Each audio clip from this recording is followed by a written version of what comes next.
اعمال کی اصلاح کرم سے کر دے۔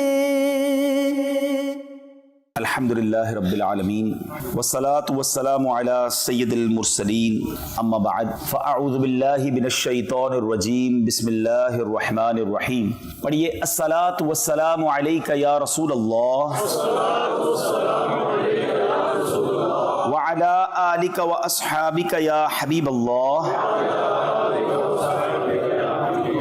الصلاة والسلام علیک یا نبی اللہ وعلی آلک واصحابک یا نور اللہ۔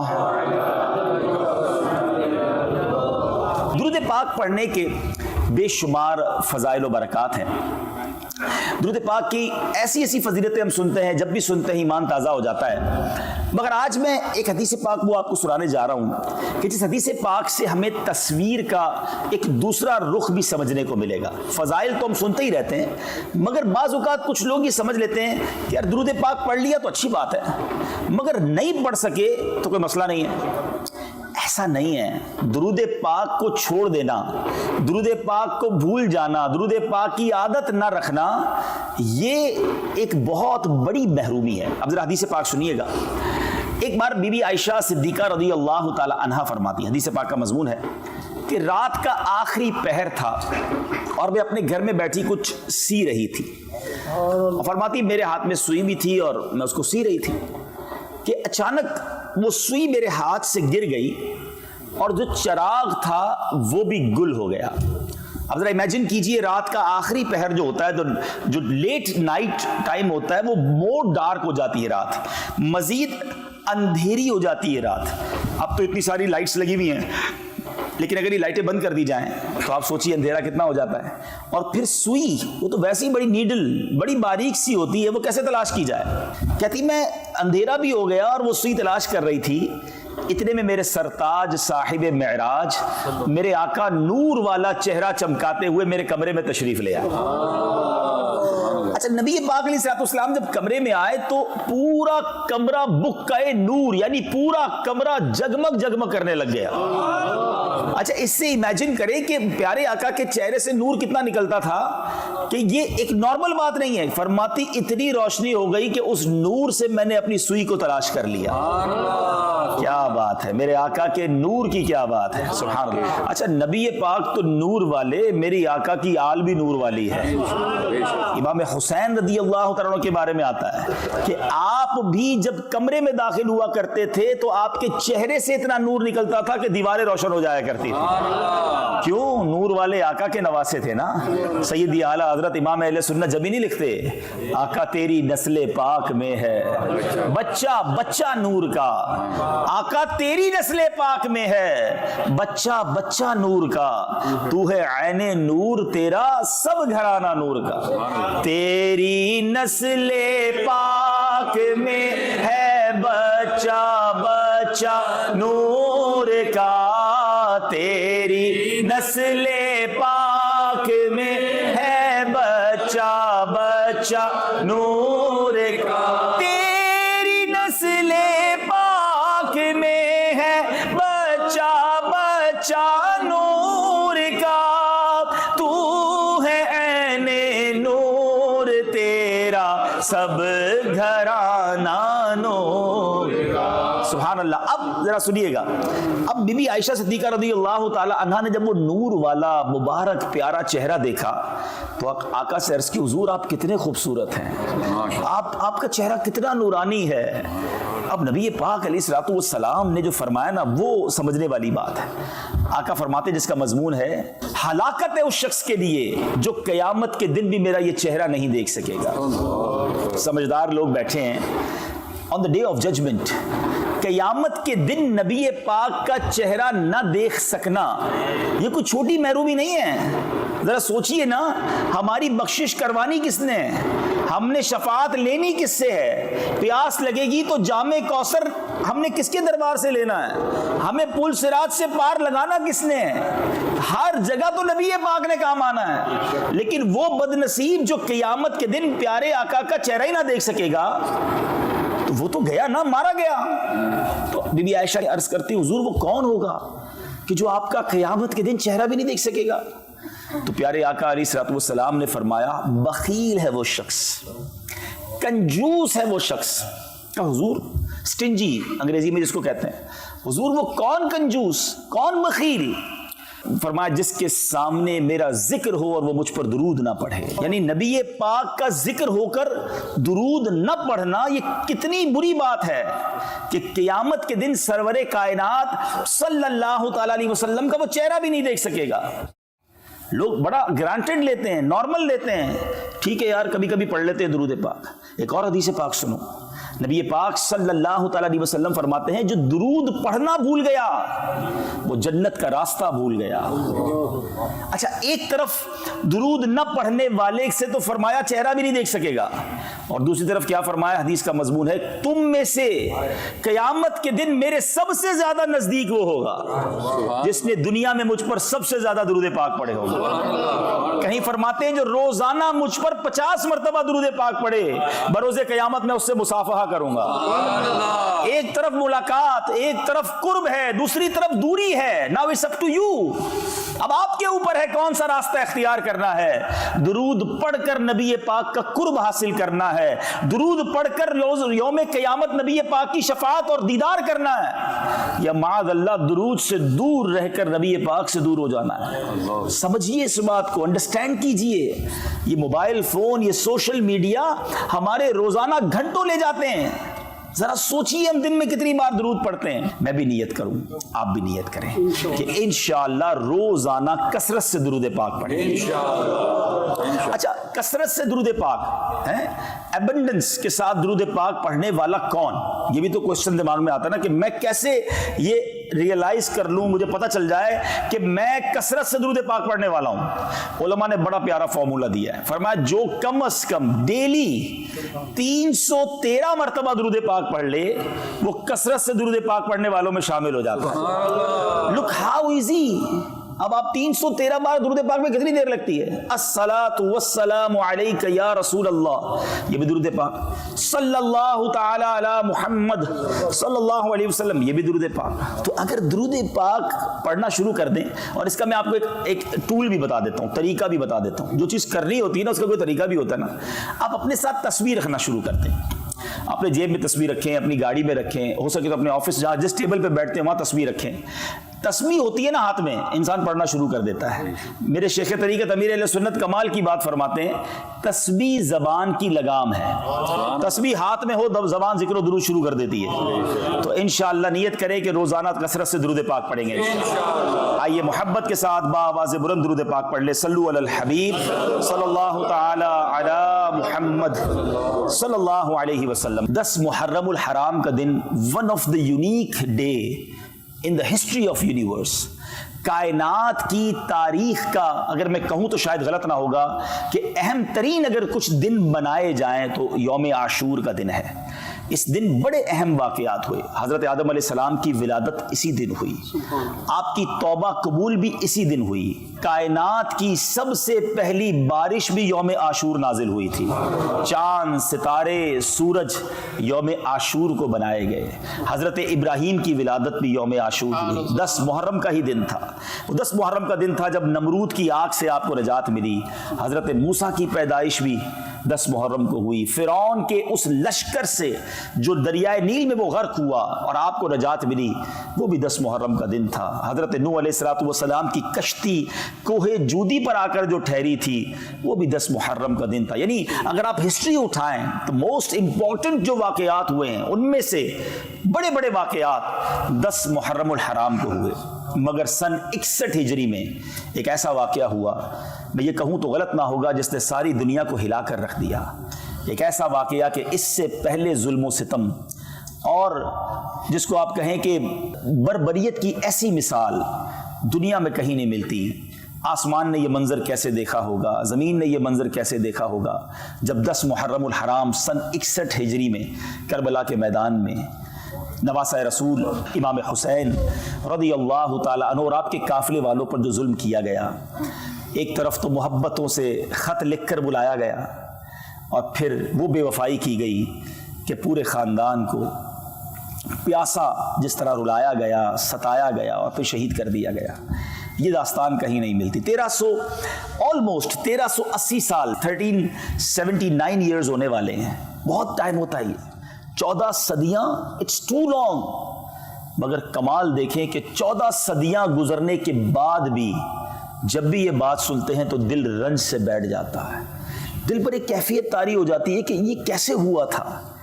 اچھا، نارملی ایسے واقعات، تکلیف دہ واقعات دنیا میں آج بھی ہو رہے ہوتے ہیں، اللہ تعالیٰ محفوظ رکھے ہمیں ہر طرح کی ناگہانی آفتوں مصیبتوں سے۔ کبھی کسی کے ساتھ ظلم ہو رہا ہوتا ہے، کبھی کسی کو معاذ اللہ قتل کر دیا جاتا ہے، جو غلط ہے، لیکن یہ واقعہ اتنی اہمیت کیوں اختیار کر گیا اور اس کو کیوں تاریخ کا اتنا بڑا المناک واقعہ کہا گیا کہ یہ لوگ کون تھے؟ جب تک یہ پتہ نہیں ہوگا نا کہ بات کس کی ہو رہی ہے، ان کا سٹیٹس کیا تھا، ان کا مرتبہ کیا تھا، اسلام میں ان کی اہمیت کیا تھی۔ امام حسین رضی اللہ تعالیٰ عنہ اور امام حسن، یہ نبی پاک کے دو نواسے ہیں، بی بی فاطمہ اور مولا علی کرم اللہ تعالیٰ وجہ الکریم کی آنکھوں کے تارے، اور نبی پاک علیہ الصلوۃ والسلام کو ان سے کتنی محبت تھی کہ بخاری شریف کی حدیث ہے کہ نبی پاک فرماتے حسن حسین دنیا میں میرے دو پھول ہیں۔ اچھا، پھول تو فرمایا، مگر ڈیلیبریٹلی نبی پاک کا یہ انداز تھا کہ انہیں پھولوں کی طرح سونگتے بھی تھے، ان کی خوشبو فیل کرتے تھے۔ اللہ اکبر۔ ایک جگہ نبی پاک فرماتے ہیں، حدیث کا مضمون ہے کہ یہ دونوں بچے جنتی جوانوں کے سردار، جنت میں جانا ہی بڑی سعادت ہے، مگر جنت کے جوانوں کی سرداری انہیں عطا کی گئی۔ آئے ہائے، امام حسن سبحان اللہ ایک بار نبی پاک کے کاندھوں پر سواری کر رہے تھے۔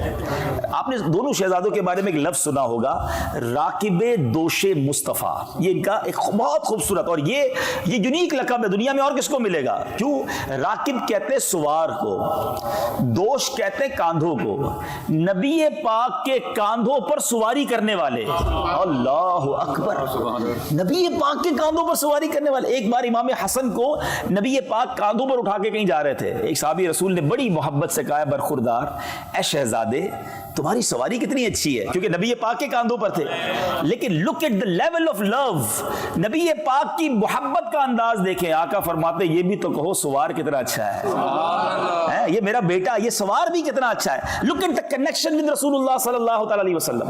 امام حسین کے بارے میں نبی پاک کا یہ کہہ دینا، اللہ اکبر، آقا فرماتے حسین مجھ سے ہے اور میں حسین سے ہوں۔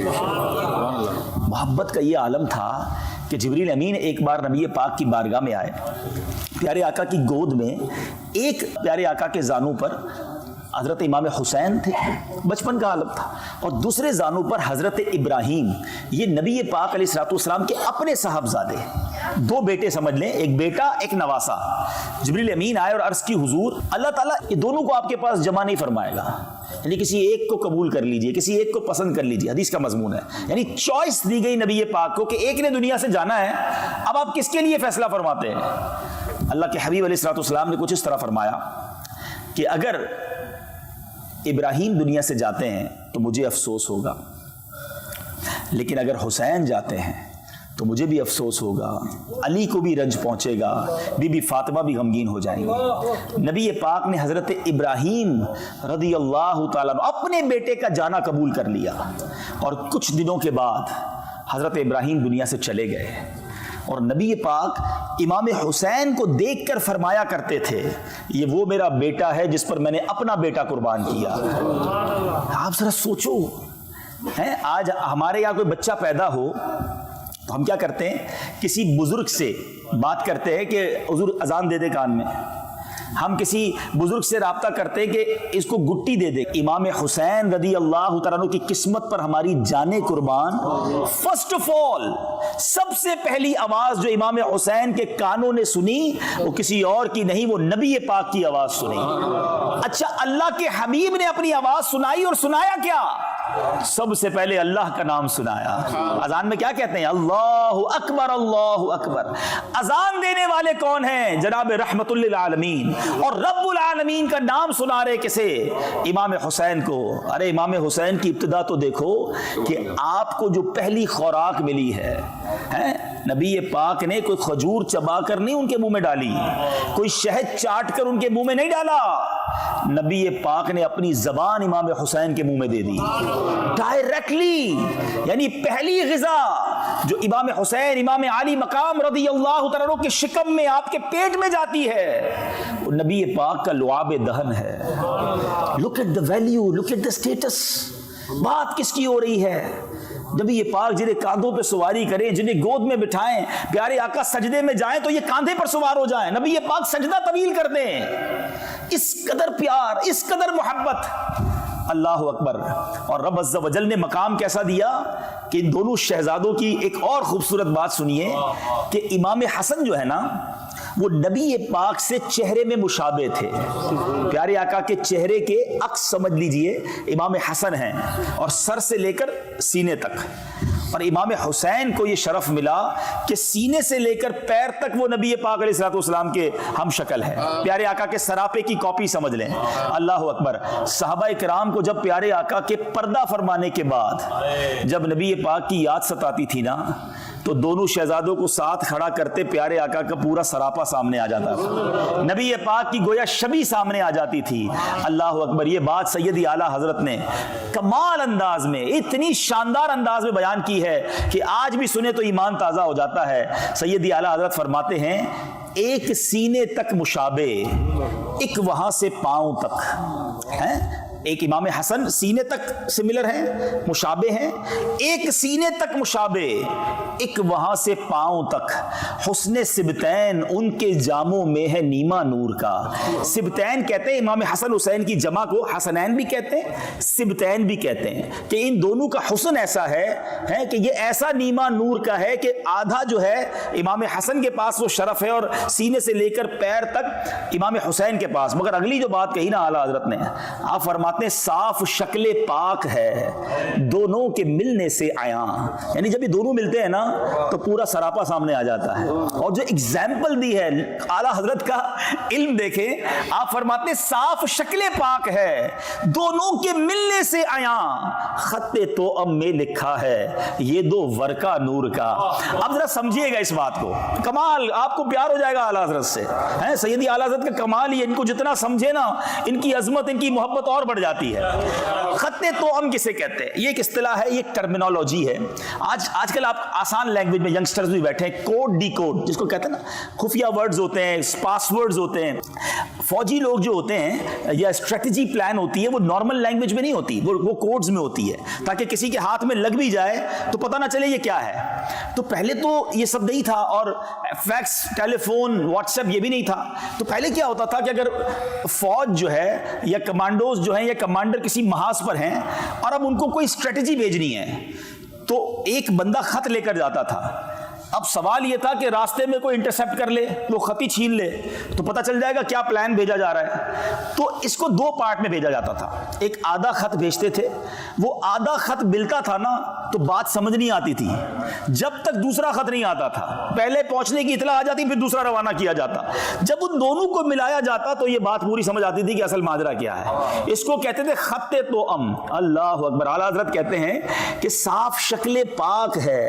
جب ان دونوں کو ملاؤ نا تو ملتا کیا ہے؟ صاف شکل پاک ہے دونوں کے ملنے سے عیاں, خط توأم میں لکھا ہے یہ دو ورقہ نور کا. یہ ایسے ورق ہے نور کے کہ جب ان کو ملا دو تو نبی پاک کا سراپا سامنے آ جاتا ہے. اللہ اکبر. یہ جاری. تو حسنین کریمین وہ ہستیاں ہیں.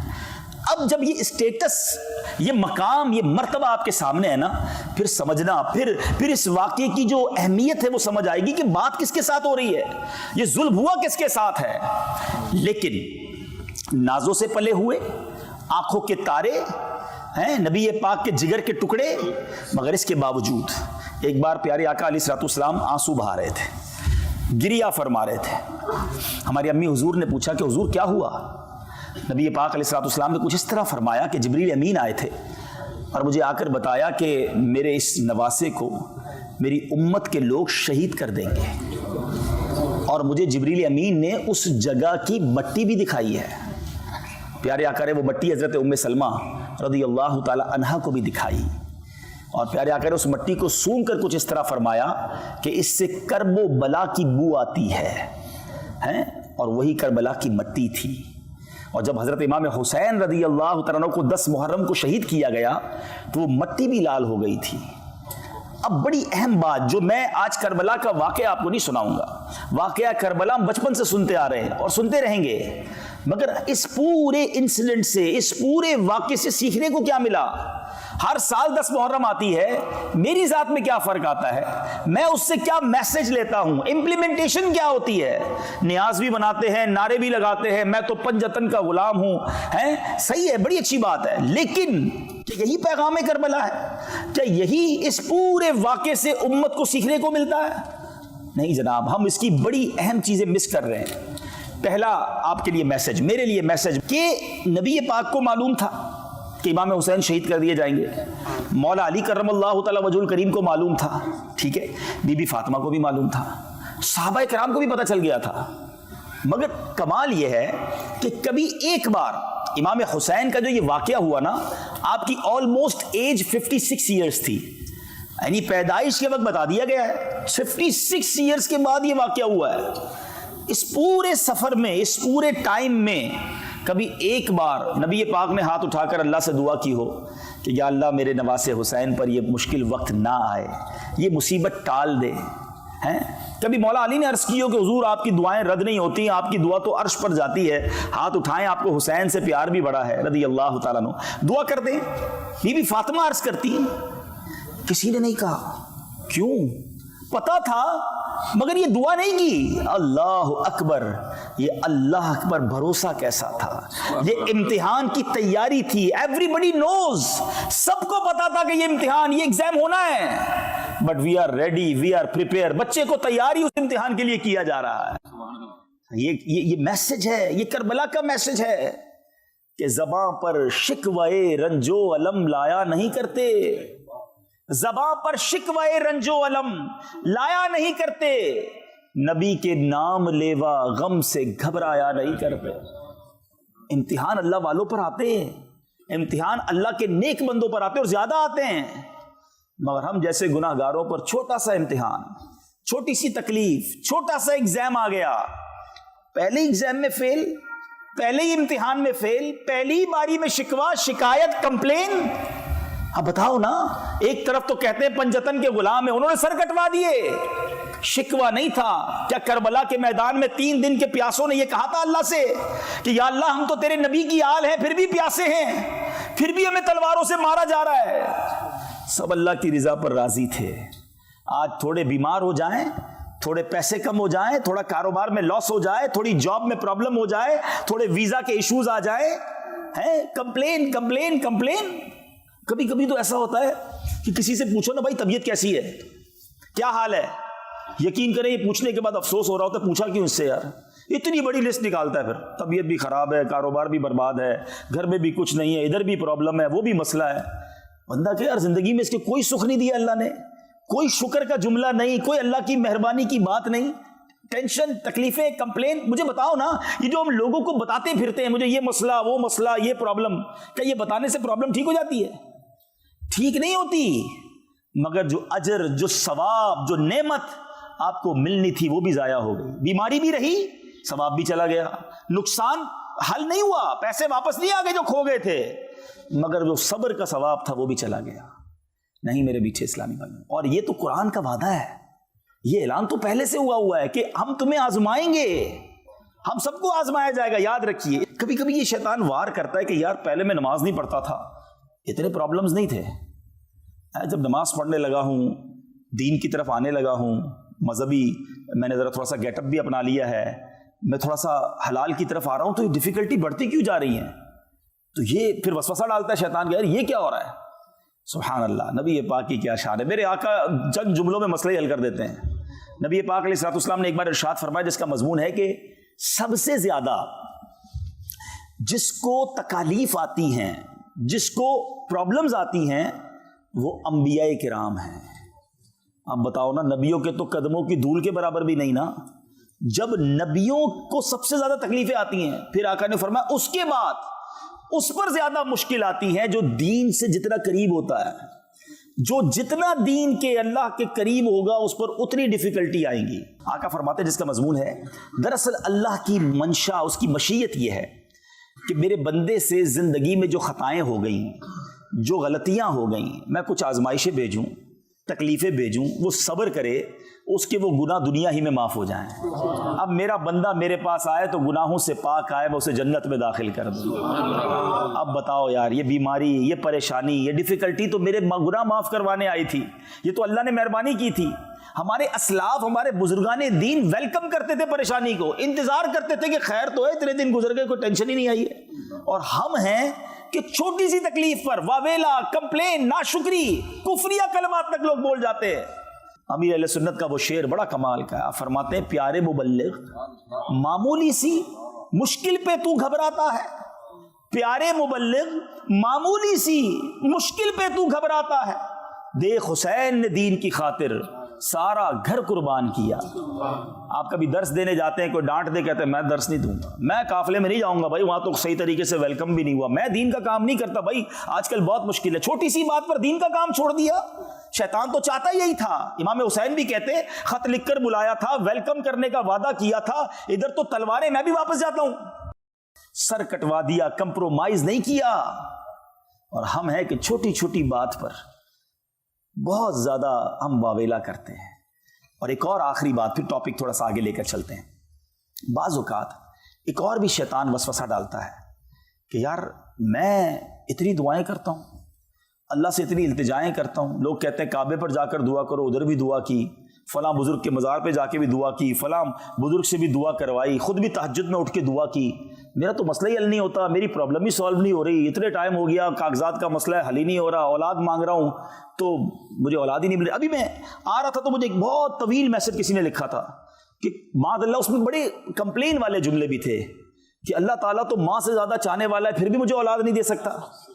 یعنی یہ کمپلین نہیں تو کیا، بعض اوقات تو اس پر کفریہ کلمات بھی نکل جاتے ہیں نا، کہ کچھ تو بتائیے، کوئی تو مجھے بتائیے، میں ہر طرح کی قربانی کے لیے تیار ہوں، مجھے اولاد چاہیے۔ میں وہ میسج ابھی پڑھوں آپ کے سامنے میرے موبائل پہ، میں پڑھ کے حیران ہو گیا، اللہ کرے وہ سن رہے ہو مجھے، اور آپ میں سے بھی کچھ لوگ ہوں گے جو کچھ چیزوں کو بڑے ٹائم سے مانگ رہے ہیں، نہیں مل رہی ہے، اور جب نہیں ملتی نا تو انسان پھر معاذ اللہ، ہم کمزور لوگ ہیں، ہمیں علم تو ہے نہیں، ہم شکوہ، شکایت اور بعض اوقات اللہ سے دور ہو جاتے ہیں، بھروسے میں کمی آ جاتی ہے۔ سنو اب میری بات، آج یہ کلیئر ہو جائے گا، ٹھیک ہے؟ پہلے تو میں آپ کو قرآن کی آیت سناتا ہوں، ہو سکے نا تو اس آیت کو یاد کر لو۔ یقین کریں میں جب بھی اس آیت کو پڑھتا ہوں نا طبیعت ہری بھری ہو جاتی ہے۔ کیا شاندار دو جملوں میں قرآن کا اسلوب ہی اتنا پیارا ہے، آپ ذرا سنیے گا، مسئلہ حل ہو جائے گا آپ کا۔ بعض اوقات میں اور آپ سمجھتے ہیں نا کہ یار یہ مسئلہ حل ہونا چاہیے، یہ معاملہ میرے لیے بہتر یہ ہے۔ اللہ قرآن میں فرماتا ہے وَعَسَىٰ أَن تَكْرَهُوا شَيْئًا وَهُوَ خَيْرٌ لَكُمْ۔ قرآن میں اللہ فرماتا ہے اور قریب ہے کہ کوئی بات تمہیں ناپسند ہو، تم چاہتے ہو یہ نہیں ہونی چاہیے، اور وہی تمہارے لیے بہتر ہوتی ہے، حالانکہ وہ تمہارے حق میں بہتر ہے۔ وَعَسَىٰ أَن تُحِبُّوا شَيْئًا وَهُوَ شَرٌّ لَكُمْ۔ تم کسی چیز کو اپنے بارے میں اچھا سمجھتے ہو مگر وہی تمہارے لیے اچھی نہیں ہوتی ہے۔ اور اس آیت کا جو اگلا جز ہے نا، آئے ہائے، یقین کرو اللہ تعالیٰ کیا فرماتا ہے، اللہ جانتا ہے اور تم نہیں جانتے۔ میری آپ کی اوقات کیا ہے؟ اللہ فرما رہا ہے کہ تم کسی چیز کو اچھا سمجھتے ہو، نہیں ہے تمہارے لیے اچھی۔ بعض اوقات کسی چیز کو تم اپنے لیے برا سمجھتے ہو، وہ تمہارے لیے اچھی ہے۔ اور سنو، اور اللہ جانتا ہے اور تم نہیں جانتے۔ یہ بھروسہ لاؤ نا اپنے اندر کہ میں کون، میری اوقات کیا، میں بندہ، وہ خالق، وہ جانتا ہے میرے لیے کیا بہتر ہے۔ اب آؤ آپ کو دنیاوی ایگزامپل سے بات سمجھاؤں تو یہ پورا فلسفہ سمجھ آ جائے گا، پوری بات سمجھ آ جائے گی۔ مانگ رہے ہو نا کئی دنوں سے، روتے روتے مانگتے ہو، نہیں مل رہا۔ اب میں آپ سے پوچھتا ہوں، آپ کا کوئی چھوٹا بچہ ہے، چھوٹا بھائی ہے، اس کا گلا خراب ہے، بخار ہو گیا ہے، اور وہ آپ سے ضد کر رہا ہے میں نے آئس کریم کھانی ہے۔ ابو جی مجھے آئس کریم دلائیں، میں نے ٹھنڈا یخ شربت پینا ہے، سلش کہتے ہیں نا آپ لوگ، وہ برف والا، پلائیں گے اسے؟ بتائیے نا، آئس کریم کھلائیں گے؟ نہیں، کیوں؟ وہ تو رو رہا ہے آپ کے سامنے۔ اچھا، پھر اب وہ رو رہا ہے، آپ اسے منع کر رہے ہیں، نہیں بیٹا، نہیں بیٹا، آپ کے لیے بہتر نہیں ہے۔ اب آپ کا ایک دوست برابر میں بیٹھا ہے، وہ آپ کو کہے یار کیسے ظالم والد ہو یار، بچہ رو رہا ہے دے دو اسے، اتنی ضد کر رہا ہے، کب سے دیکھ رہا ہوں رو رہا ہے۔ اب آپ کا آنسر کیا ہوتا ہے؟ آپ کہتے ہیں میں اس کا والد ہوں اور مجھے پتا ہے اس کو کب کیا دینا ہے، اس کو رونے دو، اس کو آئس کریم اس کیفیت میں دینا اس کو اس کیفیت میں ٹھنڈا شربت دینا اس کے لیے نقصان دہ ہے. یہ پیے گا بیمار ہو جائے گا اور بیمار ہو جائے گا. یہی آنسر ہوتا ہے. اب دل پر ہاتھ رکھ کے میرا جواب سننا. تم والد ہو, تمہیں پتا ہے بچے کو کب کیا دینا ہے. میرے رب کو نہیں معلوم مجھے کب کیا دینا ہے. میں رو رہا ہوں یا اللہ اولاد دے دے, میں رو رہا ہوں یا اللہ مال دے دے, میں رو رہا ہوں یا اللہ میرا یہ مسئلہ حل کر دے. اللہ جانتا ہے اور تم نہیں جانتے. بھروسہ کرو اس پر. تم بچے کو رونے دے رہے ہو نہیں دے رہے اس کی پسند کی چیز, کیونکہ تمہیں معلوم ہے یہ اس کے لیے خراب ہے, نقصان دہ ہے. میں رو رہا ہوں یا اللہ میرا کام کر دے, وہ نہیں کر رہا. بھروسہ کرو وہ بہتر کر رہا ہے. وہ میری ماں سے 70 گنا زیادہ چاہنے والا ہے. وہ جو فیصلہ کر رہا ہے میرے بارے میں بہترین کر رہا ہے. بے شک اللہ جانتا ہے, ہم نہیں جانتے. جس دن واللہ میرے میٹھے اسلامی بھائیوں یہ کیفیت بن گئی نا آپ کی کہ کام نہیں ہوا, اللہ کی مہربانی, یہی بہتر ہوگا, یہی اچھا ہوگا. ٹینشن تو رہی نہیں نا لائف میں, مشکل تو ختم ہو گئی نا. ہم پریشان اسی لیے ہوتے ہیں, کہتے ہیں یار وہ پلاٹ خریدنے گیا تھا نہیں ملا, کاش مل جاتا تو اتنے پیسے بچ جاتے. یار وہ نوکری اپلائی کی تھی نہیں ہوا, میرے برابر والا اپروو ہو گیا, میں رہ گیا, کاش ہو جاتا تو اچھا تھا. یہ ڈیل نہیں ہوئی, یہ ویزا نہیں ملا, یہ فلاں نہیں ہوا, اسی ٹینشن میں تو مر گئے. اگر یہ یقین ہو جاتا کہ جو رب نے کیا وہی میرے لیے بہتر ہے.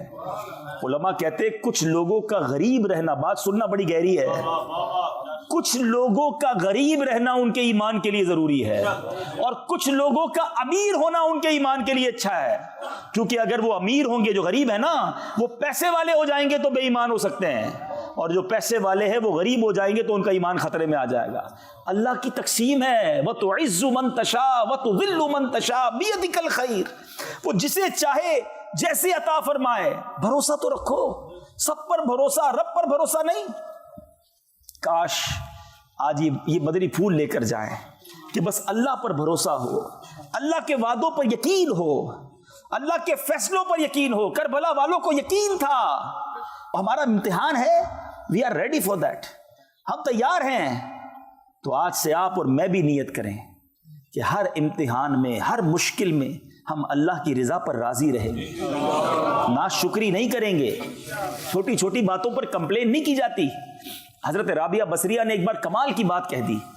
ایک شخص اپنے ماتھے پر پٹی باندھ کر, سر میں درد تھا اور پٹی باندھ کر نکلا. تو حضرت رابعہ بصریہ نے کہا بات بڑی گہری ہے, اللہ کرے آپ سمجھ جائیں. کہا کیوں پٹی باندھی ہے؟ تو کہا حضور وہ سر میں درد ہے اس لیے پٹی باندھی ہے. تو حضرت رابعہ بصریہ نے فرمایا کہ کیا کبھی صحت کی پٹی بھی باندھی تھی؟ بات بڑی گہری ہے. پٹی باندھنا جائز ہے, مگر پٹی باندھی تو پتہ چلا نا کہ میں بیمار ہوں, پتہ چلا نا لوگوں کو. اتنا عرصہ اللہ نے صحت مند رکھا, اس کی کوئی پٹی باندھی تھی؟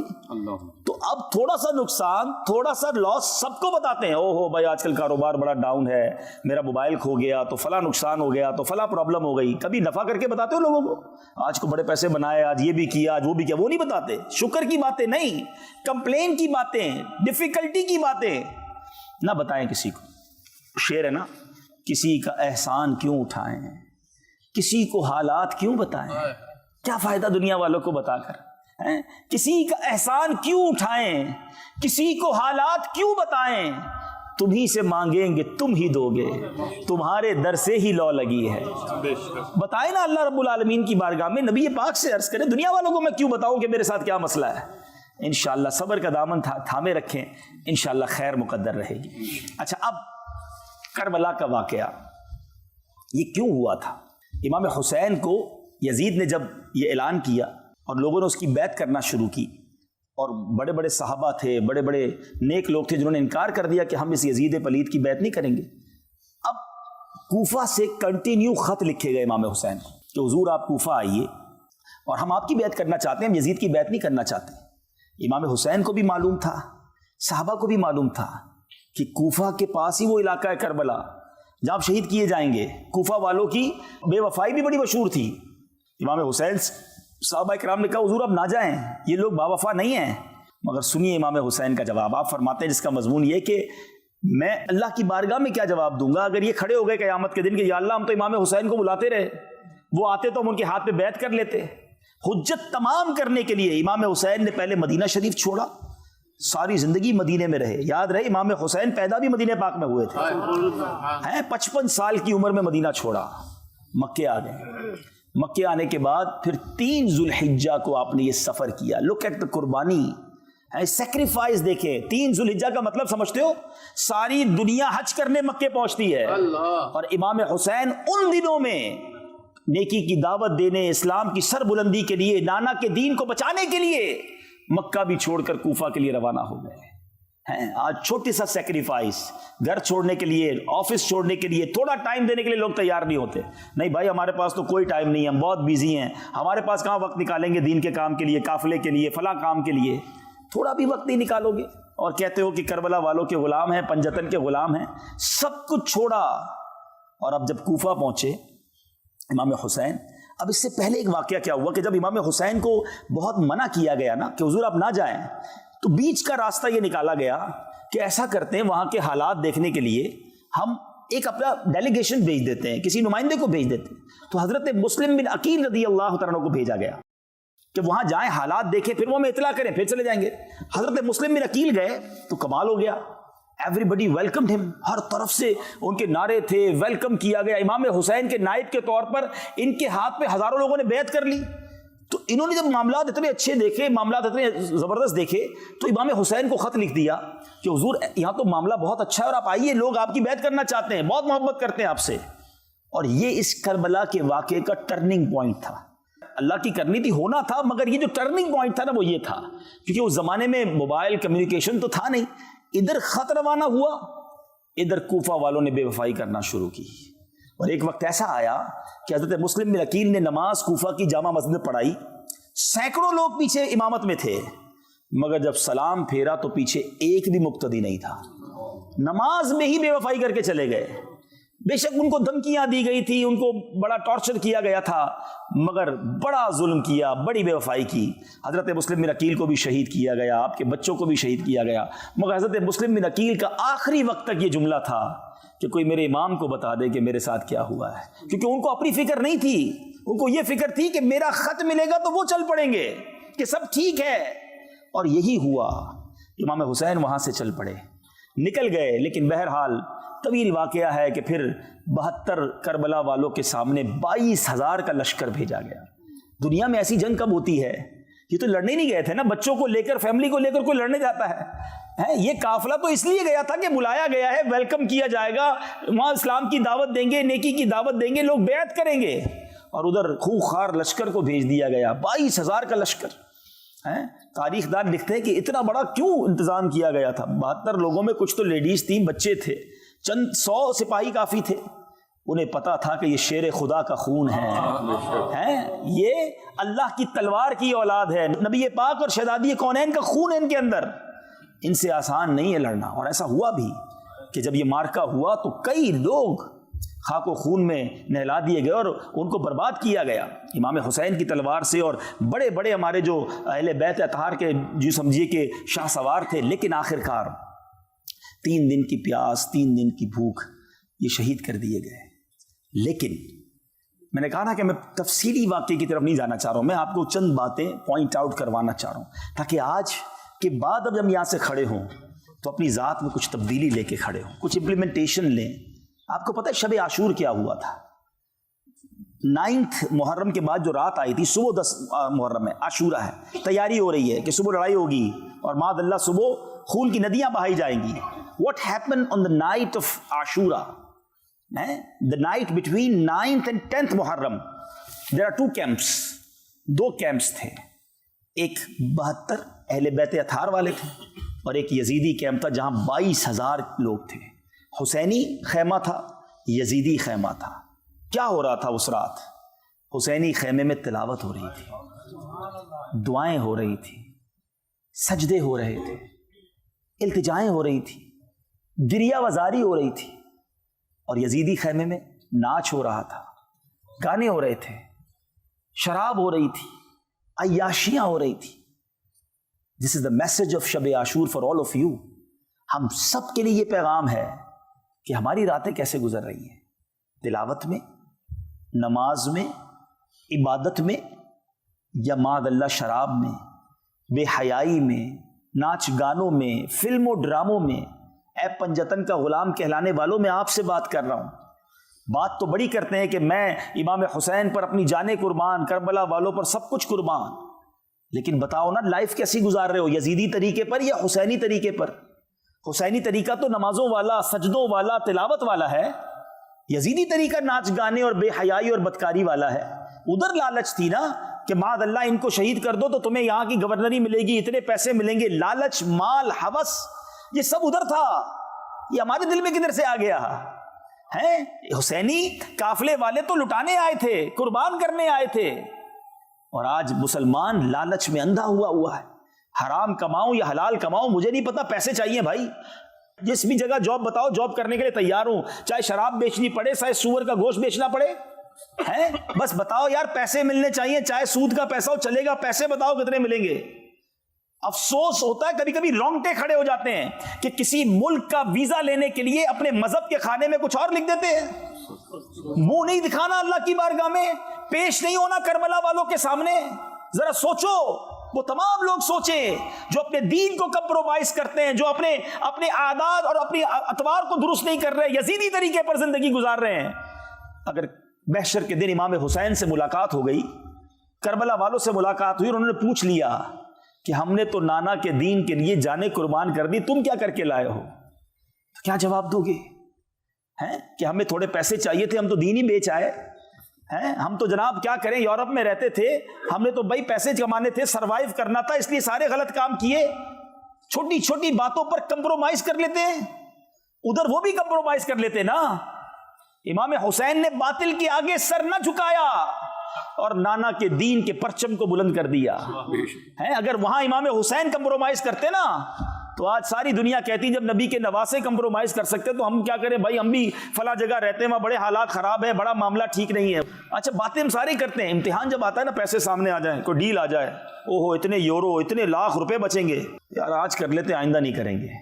یہی تو کہاں گئی تمہاری اہل بیت کی محبت، کدھر گئی نبی پاک کی غلامی، کدھر گیا خوف خدا؟ مسلمان ہو کر شراب بیچو گے، مسلمان ہو کر معاذ اللہ حرام گوشت بیچو گے، مسلمان ہو کر جھوٹ بول کر کام کرو گے، مسلمان ہو کر بے حیائیوں کے کام کرو گے، کیا مسلمان شراب کے اڈے میں جائے گا؟ کیا مسلمان اپنے گھر میں معاذ اللہ بے حیائی والے کام کرے گا؟ یہ تو یزیدیوں کے کام تھے، سوچو نا۔ نہیں میرے بیچ اسلامی بھائی، ہم نے تو جنت میں نبی پاک اور ان کے نواسے اہل بیت اطہار کے پیچھے پیچھے جانا ہے، یہ راضی ہوئے تو کام ہوگا، یہ جنتی جوانوں کے سردار ہیں، لیکن اللہ کرے کہ ایسی زندگی بھی تو ہم گزارے نا۔ تو آج سے یہ بھی اپنے آپ، یہ کربلا کا پیغام لو کہ بس اب انشاءاللہ جو زندگی گزرے گی وہ نبی پاک کے دین پر گزرے گی، اب سنتوں پر گزرے گی۔ حرام روزی کمانے والا، حرام بولنے والا، حرام سننے والا، حرام کھانے والا، حرام دیکھنے والا توبہ کرے کہ انشاءاللہ میں گدا ہوں اپنے کریم کا، میرا دین پا رہا ہے نہ نہیں، انشاءاللہ آج کے بعد حرام کی طرف نہیں جائیں گے انشاءاللہ۔ ایک اور بات، امام حسین جب شہید ہوئے کیا کر رہے تھے آپ کو معلوم ہے؟ آپ سجدے میں تھے، ہیں اس وقت بھی سجدے میں تھے، اور سجدے ہی کے عالم میں آپ کا سر کاٹا گیا۔ کہتی ہے زمین کرب و بلا، اس شان کا سجدہ کھیل نہیں، تلواروں کے سائے میں آپ نے سجدہ کیا، اور آج پنجتن کا غلام کہلانے والے کی نمازیں قضا ہو رہی ہیں، فرض نمازیں قضا ہو رہی ہیں۔ فجر میں نہیں اٹھ پاتا یار، 4 پڑھ لیتا ہوں، ایسے بھی ملتے لوگ، کیوں بھائی فجر میں کیوں نہیں اٹھتے؟ بس وہ آنکھ نہیں کھلتی۔ اچھا آفس کتنے میں جاتے ہیں؟ وہ 7:30 بجے، وہ اس پہ آنکھ کھل جاتی ہے، ہاں وہ تو پہنچنا ضروری ہے، لیٹ ہو گئے تو جاب سے نکال دیے جائیں گے۔